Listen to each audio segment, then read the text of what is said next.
How to cancel your ChatGPT subscription. This video will show you a guide of how to do that.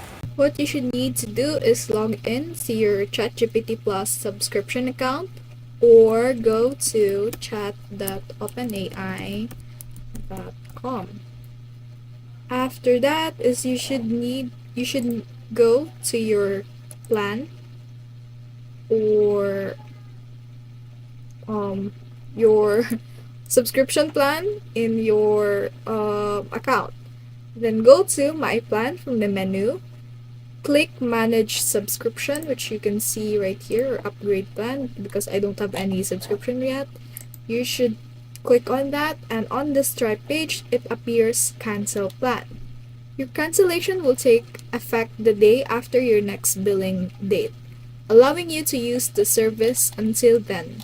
To avoid being charged for the next billing period, you should cancel at least 24 hours before your billing date. Please note the subscription fees are non-refundable. If you subscribe via iOS or Android app, the cancellation process differs. iOS is you should go to your settings, your name, subscription, then go to ChatGPT, then cancel subscription.